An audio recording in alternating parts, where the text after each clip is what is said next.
जी बिस्मिल्लाहिर्रहमानिर्रहीम। आज हमारा टॉपिक है डायग्नोस्टिक अप्रोच टू प्लूरल इफ्यूजन्स और इट्स वेरी इंपॉर्टेंट टॉपिक क्योंकि आप जब क्लिनिकल आएंगे वार्ड्स में इंशाल्लाह हाउस जॉब करेंगे तो आपके पास मेडिकल वार्ड में बेशुमार पेशेंट्स आएंगे जिनकी प्लूरल इफ्यूजन होगी। तो मैं कोशिश करूंगा कि आपको प्लूरल इफ्यूजन के हवाले से कुछ इंपॉर्टेंट मालूमात मिल जाए और आपकी अप्रोच बन जाए। बाकी तो चीज़ें विद एक्सपीरियंस आती हैं। तो ये मैंने अभी कुछ देर पहले ही बैठ के बनाया है, इसमें कोशिश की है कि सारी चीज़ें समराइज कर दें। तो जब भी प्लूरल फ्लूइड जब भी डिटेक्ट होगा तो उसका तरीका ये हो सकता है कि या तो पेशेंट को कोई सिम्टम्स होंगे या इंसिडेंटल फाइंडिंग होगी कोई ना कोई। एक्सरे करवाया उसमें प्लूरल इफ्यूजन निकल आई या अल्ट्रासाउंड करवाया तो उसमें प्लूरल इफ्यूजन निकल आई। तो उसमें करना ये है कि फिर अगला स्टेप ये होता है कि आपने टैप करना है या नहीं करना। तो उसमें अगर डिसीजन होता है कि टैप नहीं करना तो उसकी कुछ और कंडीशंस हैं और अगर टैप करना है तो उसकी भी कुछ कंडीशंस हैं। तो कोई बता सकता है कि किन कंडीशंस में हम डिसाइड करते हैं कि प्लूरल फ्लूइड को हमने शफक टैप नहीं करना। बंद कर दे, आवाज नहीं आती पे। अम्मी कूलर बंद कर दियो।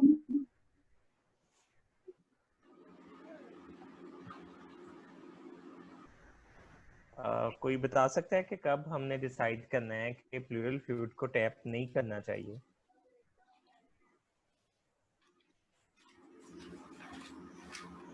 ओके, इसमें यह है कि अगर पेशेंट को बाइलेटरल प्लूरल इफ्यूजन हो और उसकी कोई सिस्टेमिक कॉज हो like heart failure, nephrotic syndrome या क्रॉनिक लिवर डिजीज, तो उसमें हम प्लूरल फ्लूइड को टैप नहीं करते।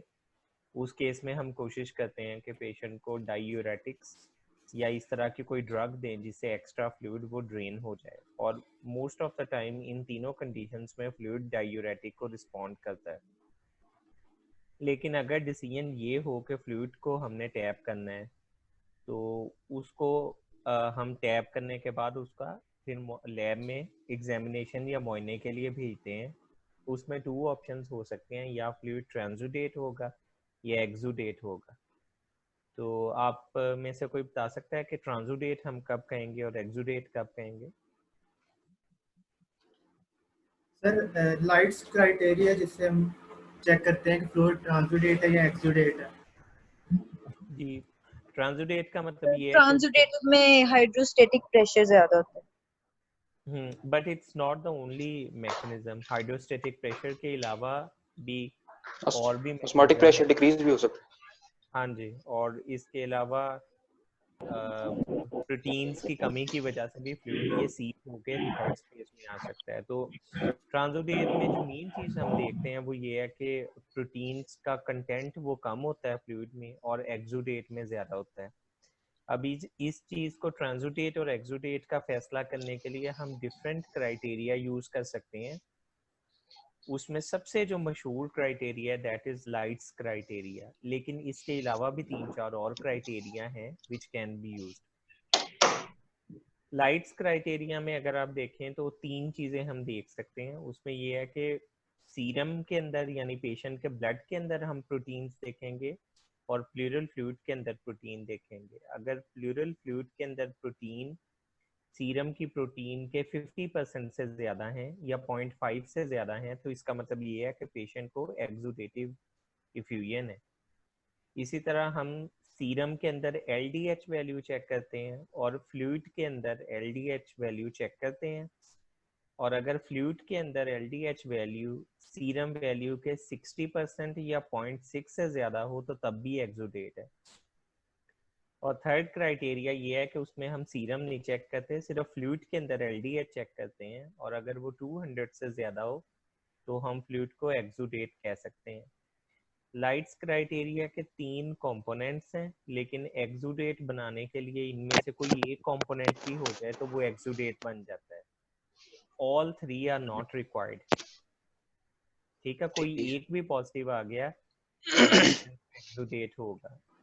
ये इतना इम्पोर्टेंट है कि मैं इसको रिपीट करूंगा कि प्रोटीन्स फ्लूइड के अंदर सीरम की निस्बत 50% से ज़्यादा हों। अगर सीरम के अंदर प्रोटीन 8 आ रही हैं तो फ्लूइड के अंदर प्रोटीन 4 से ऊपर होनी चाहिए। LDH 60% या 6 से ज़्यादा होना चाहिए, 0.6 रेशो होनी चाहिए, और फ्लूइड के अंदर LDH 200 से ज़्यादा हो। अगर इन तीनों में से कोई एक भी क्राइटेरिया पूरा होता है तो वो एक्सुडेट है, अगर कोई भी क्राइटेरिया नहीं पूरा होता तो ट्रांसुडेट है। तो बिलफर्ज अगर कोई भी क्राइटेरिया नहीं पूरा होता और ट्रांसुडेट है तो फिर हम पेशेंट की हिस्ट्री, एग्जामिनेशन और कुछ और टेस्ट करने के बाद फैसला करेंगे कि इसकी कॉज क्या है। तो आपके नज़दीक ट्रांसुडेट की क्या क्या कॉजेज हैं? Sir TB, pneumonia, any malignancy, transudate की सॉरी एग्जिट है sir, cardiac cardiac failure, failure, gastrosis, और nephrosis, liver cardiac failure, failure, nephrotic syndrome, chronic liver liver failure, disease, renal और फेलियर, इसके अलावा हाइपोएल्ब्यूमिनीमिया। प्रोटीन ये सारी लूजिंग एंटेरोपैथी। बिल्कुल, जिस चीज भी कंडीशन में या तो हाइड्रोस्टैटिक प्रेशर बढ़ जाएगा या जो प्लाज्मा ऑनकोटिक प्रेशर है वो कम हो जाएगा तो कम देयर हो जाए। Will transudate. और ट्रांसुडेट की खूबी याद रखिए कि ये हमेशा बाइलेटरल होता है। रोल नंबर 98 अपना माइक ऑफ कर लें। ठीक। अच्छा, अब आप बता सकते हैं कि ट्रांसुडेट अगर आपको मिल गई है तो आप पेशेंट की हिस्ट्री और एग्जामिनेशन में क्या क्या चीजें देखेंगे टू रीच ए डायग्नोसिस?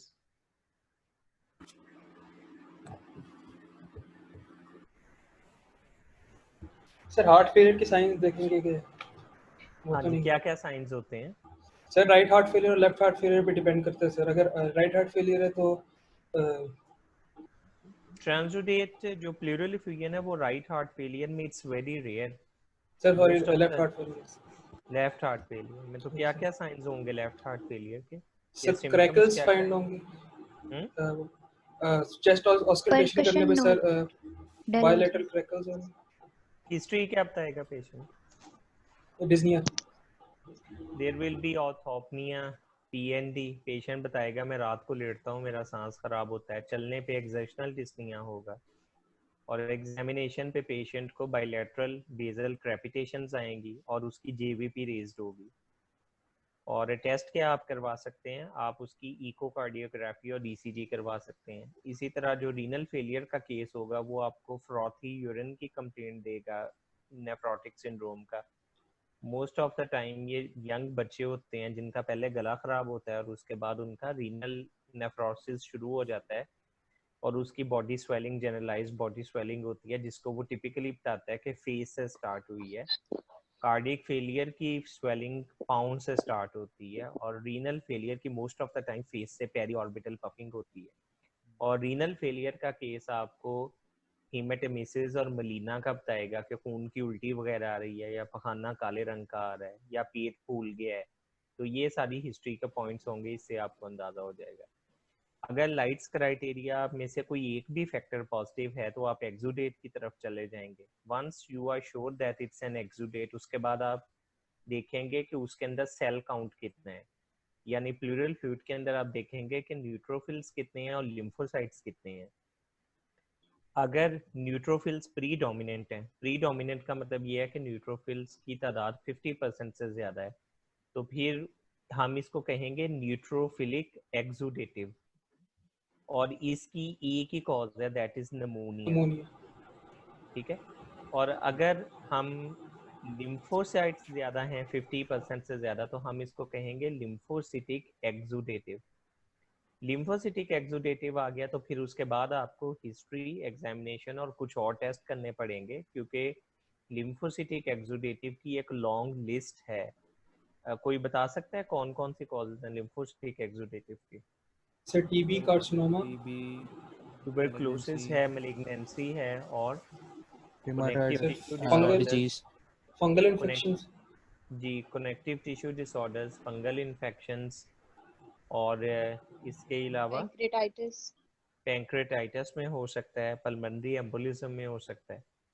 तो all these will yield lymphocytic exudative. लेकिन आपको फिर लिम्फोसिटिक एक्सुडेटिव की कॉज आगे देखने के लिए हर एक के हवाले से हिस्ट्री लेनी पड़ेगी।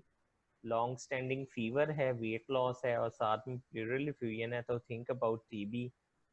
अगर पेशेंट को जॉइंट पेन है तो आप कनेक्टिव टिश्यू को देखेंगे। अगर पेशेंट स्मोकर है, उसको लंग में कोई मैस भी नज़र आ रहा है, साथ में प्लूरल एफ्यूजन है, तो ये मलिग्नेंट है। मैस कहीं और भी हो सकता है, उसको लिवर में मैस हो सकता है, उसको कहीं भी मैस हो सकता है, तो उसकी वजह से पेशेंट को मलिग्नेंट प्लूरल एफ्यूजन आ सकती है। हमारे सेटअप में मोस्ट कॉमन जो दो बड़ी कॉजेज हैं लिम्फोसिटिक एक्सुडेटिव की, एक ट्यूबरक्लोसिस है और सेकंड नंबर पे मलिग्नेंट है। इसमें इवन हम एज का देख लेते हैं।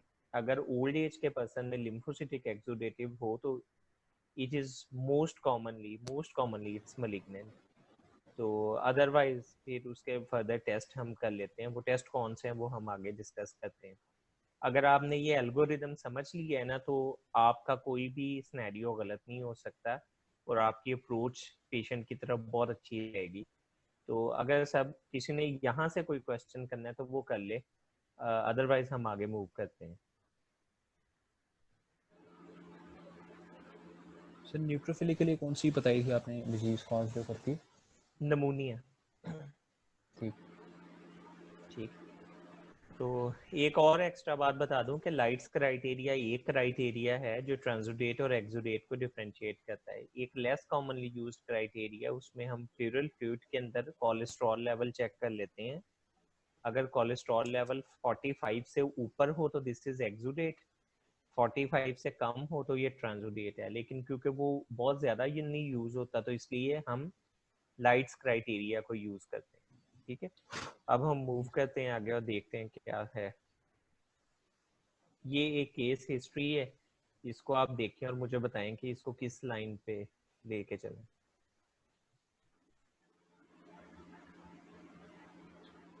The neutrophilic predominant pleural effusion, sir. Which is ठीक है,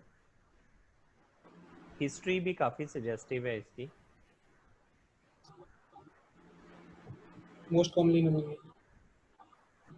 ठीक है, पेशेंट की अगर देखें इंटरप्रिटेशन रिपोर्ट की देखें तो पेशेंट की प्रोटीन्स कुछ हाई हैं। Yes, sir. अगरचे हम कुछ इसमें ना बता सकते हैं कि प्रोटीन्स हाई हैं या लो हैं, क्योंकि हमारे पास सीरम प्रोटीन्स नहीं है,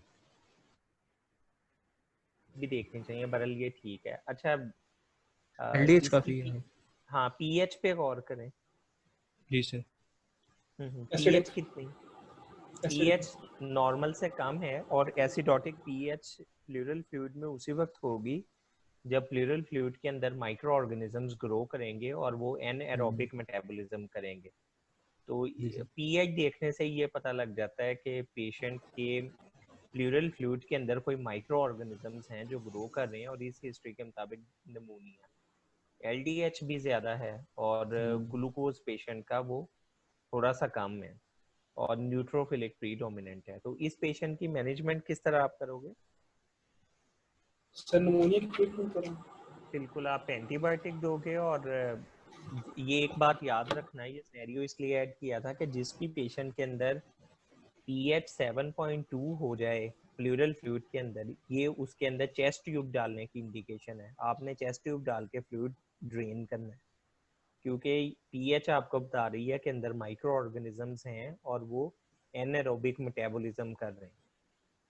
ठीक है, तो पीएच है ना, अगर कोई आपसे पूछे कि प्लूरल फ्लूइड में ट्यूब डालने की वाहिद पैरामीटर कौन सा है जिसको हम देख सकते हैं, आपने कहना है पीएच। पीएच अगर 7.2 या उससे कम हो, it is an absolute indication of chest intubation.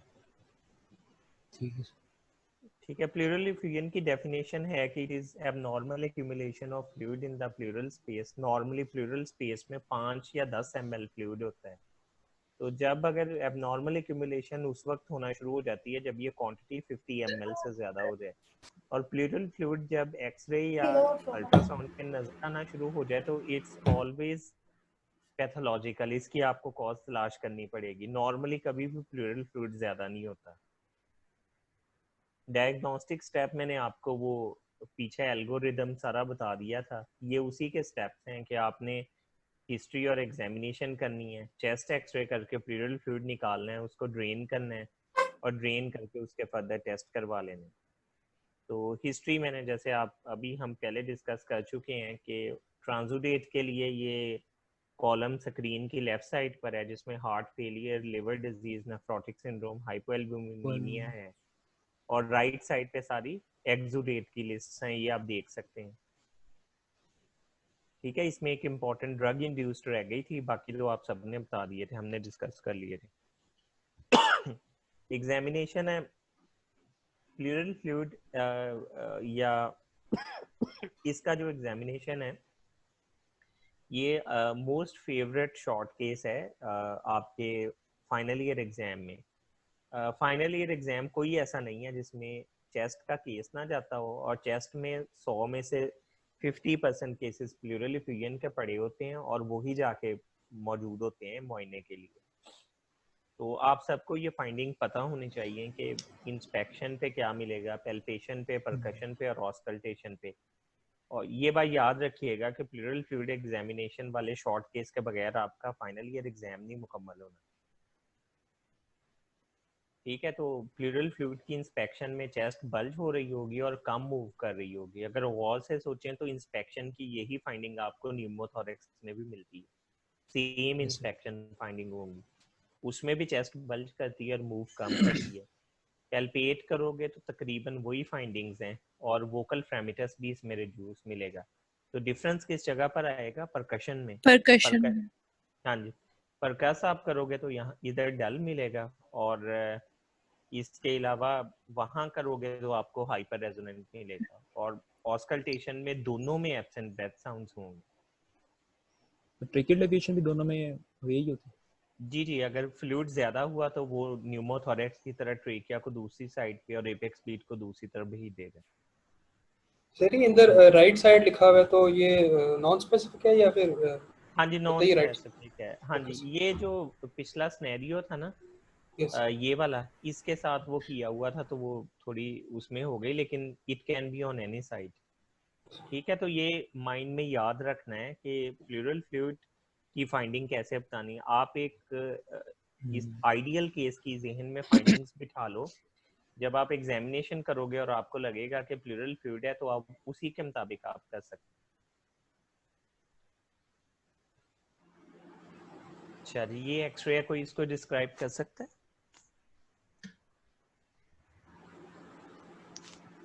Sir, homogeneous opacification found in the left right lower zone of the lungs. जी जी बिल्कुल There is no cardiomegaly present. ठीक है, Costophrenic angles blunted. curved shadow. शाबाश। Sir, Meniscus meniscus sign present. जी, और शाबाश, सही। Silhouette sign is absent.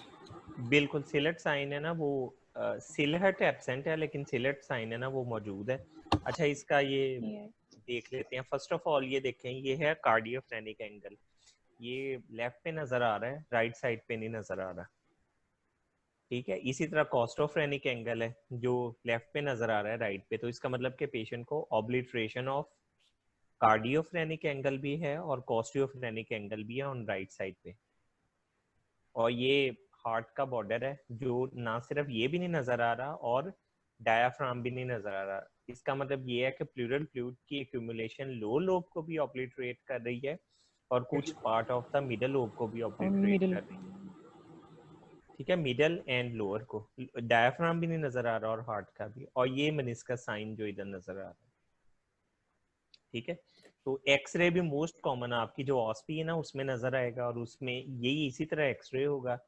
तो आपने यही पॉइंट बताने हैं कि homogeneous opacity involving most likely middle and lower radiological zone, obliteration of cardio and costophrenic angle, and cardiac and diaphragmatic silhouette not visible. Sir एक क्वेश्चन है सर। जी जी sir, chest x ray के ऊपर सर जो measurement हम करते हैं कि इतने सेंटीमीटर्स है, वो हम स्केल से करते हैं? किस चीज की मेजरमेंट? एक तो न्यूमोथोरेक्स की मेजरमेंट है, वो तो स्केल से ही होती है। लेकिन सर वो जो चेस्ट एक्सरे होता है वो कभी कभी उसका साइज छोटा होता है, कभी कभी साइज उसका बड़ा होता है। सर उस सिनेरियो में डिफरेंस नहीं आ सकता? उसमें नहीं, जो न्यूमोथोरेक्स का जो साइज है ना वो सेम ही रहेगा अगर आप उसको कर दें, या एक स्टैंडर्ड साइज का एक्सरे मोस्टली यूज होता है। हाँ, अगर आपकी बात ठीक है कि अगर उसने फिल्म को बहुत छोटा कर दिया है तो वो साइज चेंज हो जाएगा, लेकिन मैं जो बात कर रहा हूँ वो स्टैंडर्ड साइज एक्सरे जो रूटीन में आप देखते हैं उसके मुताबिक कह रहा था। When you get expert in reading X-rays तो आप वैसे ही देख के बता देते हैं कि न्यूमोथोरेक्स सिग्निफिकेंट है या नहीं। Yes thank you. सर अच्छा, इसमें ये थ्रेड भी नजर आ रहे हैं, ब्लड वेसल्स में भी कोई चेंज आता है? आप इस एरिया की बात कर रहे हो? जी सर, दोनों साइड्स पे जो थ्रेड्स हाँ जी, नजर आ रहे हैं। बिल्कुल सही है। वो होता ही है कि जब एक एरिया ऑब्लिटरेट होता है तो उसकी ऑक्सीजनेशन कम हो जाती है और तमाम ऑक्सीजनेशन इस एरिया में और ऑपोजिट साइड पे जाती है और तमाम ब्लड वेसल्स की शंटिंग हो जाती है टुवर्ड्स नॉर्मल एरिया, और उसकी वजह से वो प्रोमिनेंट नजर आना शुरू हो जाती हैं। इसमें सेकंड डिफरेंशियल ये हो सकता है कि there can be some pathology as well जिसमें इस तरह नजर आए। ये जो आप अगर इस अपर लोब को देखें और इस साइड पर देखें तो इसमें ग्रॉस डिफरेंस है, और राइट अपर लोब पे ऐसा लग रहा है जैसे माइल्ड ये ना नॉन होमोजेनस ओपेसिटी सी है, तो उसकी वजह से भी ये बाकी हो सकता है यहाँ पे ट्यूबरक्लोसिस और वो ट्यूबरक्लोसिस के मार्क्स इस जगह पर नजर आ जाए। Okay thank you. अच्छा, ये एक डायग्राम है और ये तरीका है प्लूरल फ्लूइड को ड्रेन करने का। इसमें सिर्फ एक बात आपको बतानी है कि जब भी आपने नीडल इंसर्ट करनी है तो उसको आपने जो नीचे वाली रिब है उसके अपर बॉर्डर के साथ अंदर इंसर्ट करना है। इसकी क्या रीजन है? सर न्यूरोमस्कुलर बंडल जो है ना उसको प्रिजर्व करने के लिए। हाँ, क्योंकि जो अपर रिब होती है नर्व ना भी होती उसके है ना। नीचे न्यूरोवास्कुलर बंडल होता है। अगर आप इसको ऊपर ले जाएंगे नीडल को तो वो उसको डैमेज कर देगा, इसलिए आपने हमेशा लोअर रिब के अपर बॉर्डर के साथ रहना जब भी आपने ड्रेन करना है। आप इस तरह नहीं करेंगे कि नीडल लेके उसको आप फुली इंसर्ट कर देंगे। आप बाहर से थोड़ा सा नेगेटिव प्रेशर मेंटेन करके उसका जो प्लंजर है उसको थोड़ा सा खींच के लोअर रिब के अपर बॉर्डर के साथ आहिस्ता आहिस्ता अंदर मूव करेंगे, और जिस पॉइंट के ऊपर आपको लगे कि रेजिस्टेंस खत्म हो गई है और फ्लूइड आना शुरू हो गया, वहां आपने नीडल को स्टॉप कर देना है, उसको मजीद इंसर्ट नहीं करना। Most of the time diagnostic pleural fluid के लिए एक 5 या 10 ml की सिरिंज काफ़ी है। जैसे ही उतना फ्लूइड इकट्ठा हो आपने एहतियात से नीडल को वापस खींच लेना है। अगर आप थेराप्यूटिक टैप करना चाहते हैं तो उसमें आपको फिर 3-वे स्टॉप कॉक लगाना पड़ता है। वो उसका अभी स्कोप से थोड़ा ऊपर है, उसकी अभी फिलहाल जरूरत नहीं है। बस ये आपको इम्पोर्टेंट पॉइंट ये बताना था कि नीडल इंसर्ट करते हुए आपने लोअर रिब के अपर बॉर्डर के साथ रहना। सर यूजुअली किस लेवल पे करते हैं हम नीडल इंसर्शन? वो आप है ना पेशेंट की पोस्टीरियरली परकस करते हैं, जहां आपको डलनेस मिल जाए उससे एक रिब नीचे, एक इंटरकॉस्टल स्पेस नीचे आप नीडल इंसर्ट कर लेते हैं। तो it depends upon your clinical examination. Latest जो गाइडलाइंस हैं उसके मुताबिक अल्ट्रासाउंड से हेल्प लेते हैं। अल्ट्रासाउंड रख के अल्ट्रासाउंड गाइडेड। इस जगह पे, तो वहां पे रेडियोलॉजिस्ट निशान लगा देता है कि इस जगह से आपको फ्लूइड मिल जाएगा, तो आपको आसानी हो जाती है। तो ठीक है अगर सर। अल्ट्रासाउंड नहीं है तो फिर आप परकस करके डलनेस चेक कर लें। जिस लेवल पर डलनेस शुरू होती है उसी एक स्पेस नीचे आप नीडल डालेंगे तो आपको फ्लूइड मिल जाएगा। ठीक है सर, ठीक। अच्छा, इंडिकेशंस हैं थोरासेंटिसिस की, वो आपको मैंने बता ही दिया कि अगर हिस्ट्री सजेस्टिव है, पेशेंट को बुखार वगैरह आ रहा है या फ्लूइड की क्वांटिटी 50 to 100 ml तक हो गई है तो आप थोरासेंटिसिस कर सकते हैं। ये फैसला आपने वहां पर उसकी हिस्ट्री के मुताबिक करना है कि क्या है। अगर आपको लगता है कि हार्ट फेलियर है, नेफ्रोटिक सिंड्रोम है, सीएलडी है, तो आप डायूरेटिक्स दे दें, उससे फ्लूइड खुद ब खुद निकल जाएगा। लेकिन अगर आपको लगता है कि जरूर कोई ना कोई पैथोलॉजी ऐसी है जिसमें मुझे थोरासेंटिसिस करना चाहिए तो आप कर सकते हैं। एटलीस्ट 50 to 100 ml फ्लूइड होगा तो तब आपने फैसला करना है। इससे कम फ्लूइड नीडल से ड्रेन होना मुश्किल है।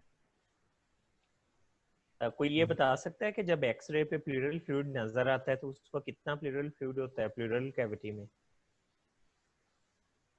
50 मिलीलीटर। सर 200 नहीं, 200 200 300, 200 मोर देन 300, और अल्ट्रासाउंड मोर देन 100 ml को डिटेक्ट कर सकता है। इससे कम 50 to 100 ml सीटी चेस्ट डिटेक्ट तो कर लेता है, लेकिन नीडल से वहां तक जाना बहुत मुश्किल है, क्योंकि आपके पास या तो आप परकस करेंगे या अल्ट्रासाउंड से निकाल लेंगे। तो अल्ट्रासाउंड 100 से कम डिटेक्ट ही नहीं कर सकता, तो बड़ा मुश्किल है फ्लूइड निकालना। ठीक है। कॉन्ट्राइंडिकेशंस ये देख लें, ये कॉमन कॉन्ट्राइंडिकेशंस हैं किसी भी प्रोसीजर की, कि जिस जगह आपने प्रोसीजर करना है अगर वहाँ पर कोई जख्म है या वहाँ पर कोई प्रॉब्लम है तो फिर आप वहाँ पर नहीं करेंगे। कोगुलोपैथी है तो फिर भी आप नहीं करेंगे। और अगर पेशेंट का एक सिंगल लंग है, दूसरा लंग डिस्ट्रॉयड है, तो उस सिंगल लंग पे प्रोसीजर करते हुए आप बहुत एहतियात से काम लेंगे। अच्छा, प्लूरल फ्लूइड एग्जामिनेशन, जब आपने प्लूरल फ्लूइड टैप कर लिया तो एग्जामिनेशन के लिए जब भेजते हैं तो लैब वाले 4 चीज़ें देखते हैं, आप भी वो देख सकते हैं। नंबर 1 के अपीयरेंस देखने में कैसा है। नंबर 2 बायोकेमिस्ट्री क्या है। बायोकेमिस्ट्री में उसकी प्रोटीन है, उसकी पीएच है, उसका ग्लूकोज है और उसकी एलडीएच वैल्यू है। प्रोटीन और एलडीएच तो लाइट्स क्राइटेरिया के लिए चाहिए। पीएच और ग्लूकोज शो करती है कि इसमें जरासीम मौजूद है या नहीं। अगर माइक्रो ऑर्गेनिजम्स मौजूद होंगे तो वो एनाएरोबिक मेटाबॉलिज्म करेंगे और वो पीएच रिड्यूस कर देंगे और अपनी ग्रोथ के लिए ग्लूकोज को यूटिलाइज करेंगे, तो ग्लूकोज भी कम हो जाएगा। ठीक है। साइटोलॉजिकल एग्जामिनेशन में न्यूट्रोफिल और लिम्फोसाइट्स का आपको पता है कि न्यूट्रोफिलिक एक्सुडेटिव और लिम्फोसिटिक एक्सुडेटिव के लिए। बाकी एबनॉर्मल सेल्स है ना, वो मलिग्नेंसी को शो करते हैं। ये ऐसे सेल्स होते हैं जिनके अंदर जो मलिग्नेंट फीचर्स होते हैं, जैसे डबल न्यूक्लियस हो सकता है या न्यूक्लियस का साइज इंक्रीज हो सकता है, या आपने पैथोलॉजी में जो फीचर्स पढ़े हैं एबनॉर्मल सेल के ना, वो हो सकता है। और अगर इओसिनोफिलिया आ रहा है यानी इओसिनोफिल काउंट ज्यादा है, तो इसका मतलब ये है कि पेशेंट को पैरासाइट्स की वजह से प्लूरल डिफ्यूजन हो सकती है या ड्रग इंड्यूस्ड हो सकती है। और लास्ट में स्टेनिंग एंड कल्चर, ये भी माइक्रो ऑर्गेनिजम्स को डिटेक्ट करने के लिए हम करते हैं। अगर ग्राम स्टेनिंग करें और वो पॉजिटिव आ जाए तो इसका मतलब ये है कि ग्राम पॉजिटिव या ग्राम नेगेटिव कोई ऑर्गेनिज्म है। और अगर आप एसिड फास्ट करें और वो पॉजिटिव आ जाए तो ट्यूबरक्लोसिस है। तो ये सारे स्टेप डायग्नोसिस तक जाने के लिए। ये डिफरेंट ग्रॉस अपीयरेंसेस हैं। स्ट्रॉ कलर्ड हो सकता है, ब्लड स्टेन्ड हो सकता है, पुरुलेंट हो सकता है और काइलस हो सकता है। जो स्ट्रॉ कलर्ड है वो ये है, ये लाइट सा येलो होता है। मोस्ट कैरेक्टरिस्टिक है ट्यूबरक्लोसिस का स्ट्रॉ कलर्ड। ब्लड स्टेन किस में होता है? malignancy। और इन्फेक्शन अगर भी हो सकता इन्फेक्शन हेमरेजिक हो जाए, हेमरेजिक हो जाए मतलब आपने नीडल इंसर्ट की तो नीडल जाते हुए इंटरकोस्टल वेसल को रप्चर कर गई, तो तब भी ऐसे आएगा। है। यस। ठीक है। पल्मोनरी एम्बोलिज्म में भी ब्लड का इस तरह का कलर आ सकता है। पुरुलेंट जो ये इस तरह पस वाला आ रहा है, ये किस कंडीशन में होगा? निमोनिया। ये एम्पाइमा में होगा। एम्पाइमा मींस पस इन प्लूरल कैविटी। अगर नमूनिया की वजह से जो इफ्यूजन होती है उसको हम कहते हैं पैरानम्यूनिक इफ्यूजन। ठीक है। और अगर पैरानम्यूनिक इफ्यूजन को आप लंबा टाइम ड्रेन ना करें तो वहां पस बन जाती है, जिसको हम एम्पाइमा कहते हैं। तो जिस तरह पीएच 7.2 इंडिकेशन है डायरेक्ट ट्यूब पास करने की, इसी तरह अगर किसी भी पेशेंट के ये निकल आए ना तो ये डायरेक्ट इंडिकेशन है, इसमें आपने और कोई टेस्ट नहीं करवाना। अगर किसी को ये निकल आए पुरुलेंट तो आपने फौरी ट्यूब इंसर्ट करनी है। अलबत्ता एक टेस्ट इसका भी करवा सकते हैं पुरुलेंट का, वो क्या है? हम इस पस को भेज सकते हैं फॉर कल्चर एंड सेंसिटिविटी के इस पर कौन सी ड्रग असरअंदाज होगी। ठीक है। कल्चर करवा लेंगे और ड्रग सेंसिटिविटी चेक कर लेंगे। और लास्ट में है काइलस मिल्की वाइट, ये आएगा। ये किस कंडीशन में आता है? लिम्फेटिक फ्लूइड, लिम्फेटिक ऑब्स्ट्रक्शन में, थोरैसिक डक्ट ऑब्स्ट्रक्शन में या ट्रॉमा की वजह से अगर थोरैसिक डक्ट रप्चर हो जाए। तो अपीयरेंस से काफी चीजों का पता लग जाता है अगर आप उसको निकाल के ऑब्जर्व करें। बायोकेमिस्ट्री मैंने आपको बता दी कि ये लाइट्स क्राइटेरिया, ये एक दफा फिर लिखा हुआ है कि या तो इनमें से कोई एक भी क्राइटेरिया पॉजिटिव आ जाए तो you will go for exudative. और इसके अलावा आपको पीएच और ग्लूकोज का मैंने आपको बता दिया था कि अगर माइक्रो ऑर्गेनिज्म अंदर मौजूद होंगे तो वो पीएच लेस कर देंगे और ग्लूकोज को भी यूज करके कम कर देंगे। ये उसकी कॉजेज आ गई। अच्छा जी, ये आपको पता है कि ये बात याद रखिए कि अगर किसी भी प्लूरल फ्लूइड का पीएच और ग्लूकोज कम होता है और एलडीएच ज्यादा होता है तो वो एक्सुडेटिव ही होगा। अगर आपके पास एक पीएच आती है जो 7.2 है तो उसका कुछ और देखने की जरूरत नहीं है, आप वैसे ही रफली एस्टिमेट कर सकते हैं कि इट्स एक्सुडेट, क्योंकि ट्रांसुडेट में पीएच पे कोई फर्क नहीं पड़ना। Same is the condition with glucose के ग्लूकोज भी कम होगी इन cases of presence of micro organisms या कुछ डिजीजेज होती हैं जैसे रूमेटॉइड आर्थराइटिस है या कनेक्टिव टिश्यू डिजीजेज हैं, उसमें कम हो सकता है। कॉजेज वही हैं जो एक्सुडेटिव की हैं। साइटोलॉजी का आपको पता है, हम डिस्कस कर चुके हैं कि न्यूट्रोफिल्स लिम्फोसाइट्स किस लिए जरूरी हैं कि लिम्फोसिटिक और न्यूट्रोफिलिक एक्सुडेटिव। इओसिनोफिल नॉर्मली जो प्लूरल फ्लूइड में होते हैं वो 1 to 2% से होते हैं, लेकिन अगर इससे ज्यादा हो तो आप पैरासाइट्स और ड्रग का सोचें। और अब नॉर्मल सेल्स ये माइक्रोस्कोप में अगर आपको नजर आए तो मैलिग्नेंट प्लूरल एफ्यूजन की तरफ इशारा होगा। और स्टेनिंग एंड कल्चर का भी हम डिस्कस कर चुके हैं। अच्छा, कुछ फर्दर इन्वेस्टिगेशंस मैं आपको बता देता हूँ कि प्लूरल फ्लूइड में हम देखते हैं ईडीए लेवल और इंटरफेरॉन अल्फा, ये अगर लेवल पॉजिटिव आए तो ये हमें ट्यूबरकुलोसिस की तरफ ले जाते हैं, लेकिन ऑब्वियसली ये टेस्ट हमने उस वक्त करने हैं जब हमें लिम्फोसिटिक एक्सुडेटिव मिल जाए और हम फर्दर उसकी कॉज को देखते हैं। इसी तरह आप एमाइलेज करवा सकते हैं जो पैंक्रेटाइटिस को शो करता है प्लूरल फ्लूइड के अंदर। इसी तरह आप प्लूरल फ्लूइड का पीसीआर करवा लें तो वो टीबी को डिटेक्ट कर सकता है। और कनेक्टिव टिश्यू के लिए आप प्लूरल फ्लूइड के अंदर आरए फैक्टर देख सकते हैं जो रूमेटॉइड आर्थराइटिस में होता है, और आप एएनए भी देख सकते हैं जो एसएलई की निशानी है। तो इट्स अप टू यू कि आप कौन से टेस्ट फर्दर करवाना चाहेंगे।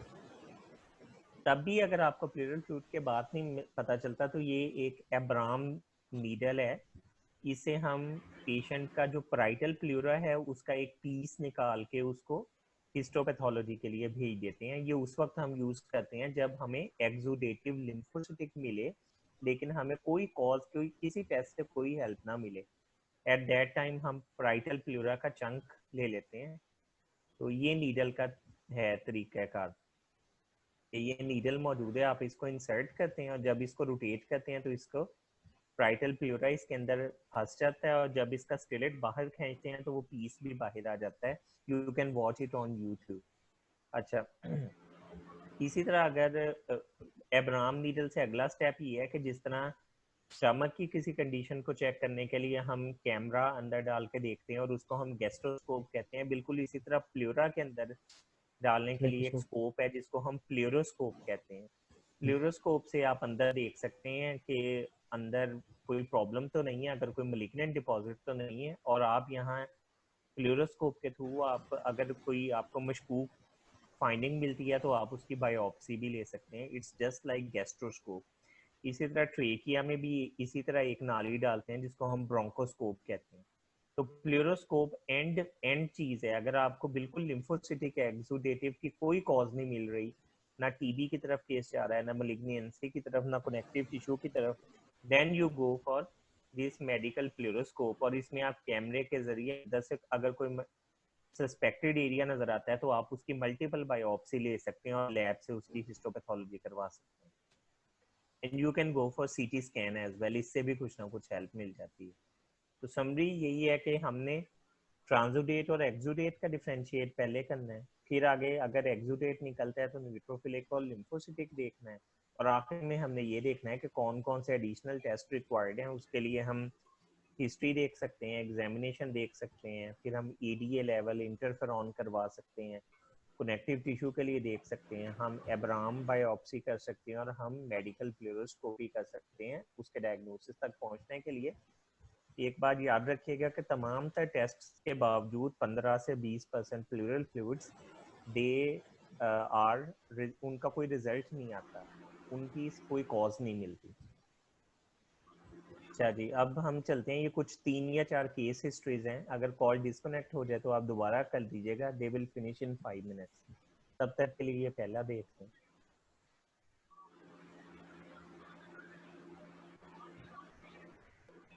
ये तो पहले ही है जो हमने अभी किया था। यस सर, वही है। Exudative pleural effusion sir. जी जी। अब ये देखें, ये है मेन केस, पिछला तो पहले भी अटेंड किया हो, हमने देखा हुआ।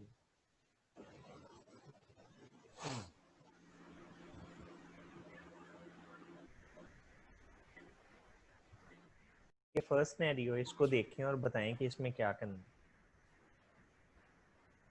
फिर इसमें इन्वेस्टिगेशन के लिए पहले तो हम रेडियोलॉजिकल जाएंगे, उसमें हम एक्सरे कर सकते हैं पेशेंट का। पहले ये और बताओ इस इसका कुछ करना है इसमें कि पेशेंट का टैप वगैरह करने का, जी टैप करना है या नहीं? No, sir. It's करना translate. Diuretics sir. जी ठीक है। हिस्ट्री क्या सजेस्ट कर रही है, क्या डायग्नोसिस है? Cardiac congestive heart failure. हाँ, जी जी। हाइपरटेंशन। पेशेंट को तमाम रिस्क फैक्टर हैं इस्केमिक हार्ट डिजीज के, और साथ में पेशेंट का वर्सनिंग टिपिकल हिस्ट्री है। इसमें आपने इन्वेस्टिगेट क्या करोगे फिर, अगर थोरासेंटेसिस नहीं करना? सर ईसीजी एको। बिल्कुल ठीक है, आप ईसीजी करेंगे, एकोकार्डियोग्राफी करेंगे, और मैनेजमेंट क्या करोगे? डायरेटिक्स। बस? सर हार्ट फेलियर की मैनेजमेंट करेंगे लेकिन प्लूरल फ्लूइड को ड्रेन करने के लिए डायरेटिक्स यूज करेंगे। जी बिल्कुल ठीक है। हार्ट फेलियर की आप एंटी स्कीमिक्स और एंटी ये जो कोलेस्ट्रॉल ड्रग्स हैं, जैसे आप स्टैटिन्स। देते हैं स्टैटिन्स वगैरह, वो आप देंगे। ठीक, ये देखें जी।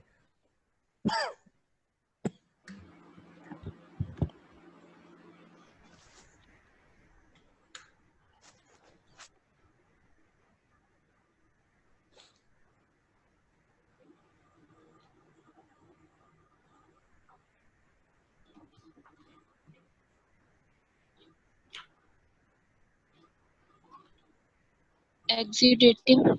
एक्सरे करेंगे सर सबसे पहले, चेस्ट एक्सरे। इन्वेस्टिगेशन में जी ठीक है, चेस्ट एक्सरे कर लिया, उसके बाद सर अगर हमें इफ्यूजन फ्लूइड नजर आए तो उसको टैप करेंगे। पेशेंट को सर ऐसा लिया है तो एंटी न्यूक्लियर जो है फैक्टर्स वो देखे जा सकते हैं, या एंटी डीएनए पॉजिटिव अगर है ये। लेकिन क्या एसएलई डिस्ट्रैक्टर नहीं हो सकता? सर हो सकता है बाकी साइंस देखेंगे अगर वो भी मौजूद हैं या नहीं। नहीं, आपके ख्याल के मुताबिक इस केस में प्लूरल इफ्यूजन की कॉज क्या होगी हिस्ट्री के मुताबिक? सर पल्मोनरी एम्फिजिम भी हो सकती है। जी जी।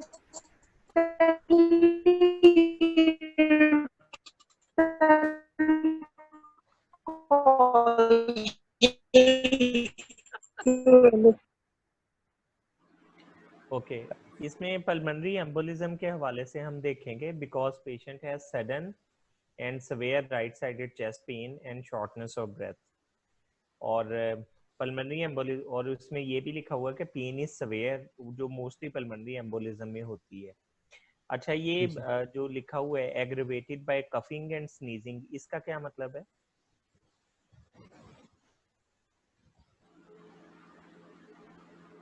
इसका मतलब ये है कि ये पेन का एक स्पेशल कैरेक्टरिस्टिक है, इसको हम कहते हैं प्लूरिटिक चेस्ट पेन। जो पेन कफिंग पर और स्नीजिंग पे एग्रेवेट हो जाए तो उसको हम प्लूरिटिक चेस्ट पेन कहते हैं, और इसका मतलब ये है कि पेशेंट को इन्फ्लेमेशन है प्लूरा की। तो इन्वेस्टिगेट आप क्या क्या करेंगे?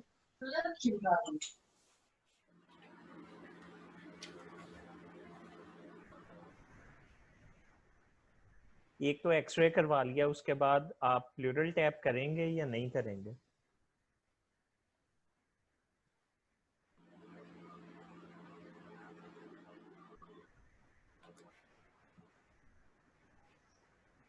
और अगर प्लूरल टैप कर लिया तो उसमें आपको रिपोर्ट में क्या फाइंडिंग मिलेगी?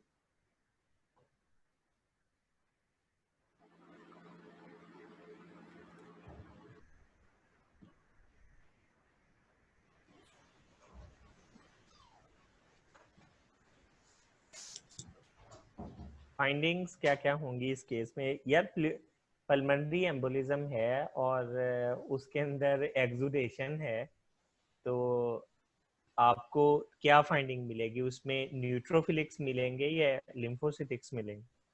लिम्फोसाइटिक है। लिम्फोसिटिक मिलेंगे। जी। ठीक है, और मैनेजमेंट क्या करोगे?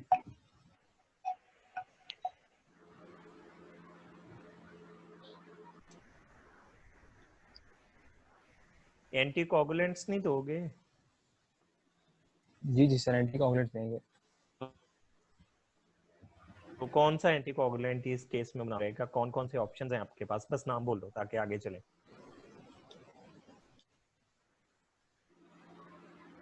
यार फाइनल ईयर में हुई, कुछ तो बताओ। हेपरिन नहीं दे सकते?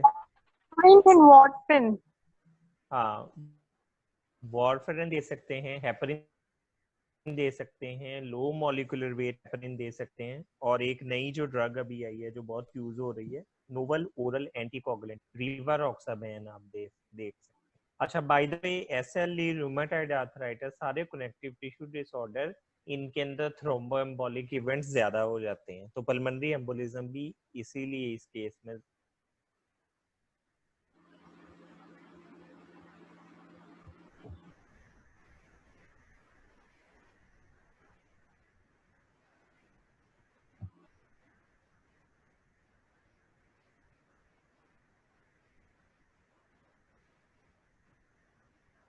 यार बड़ी टिपिकल हिस्ट्री है, अब मेरा नहीं ख्याल कि इस पे कुछ सोचना बनता है।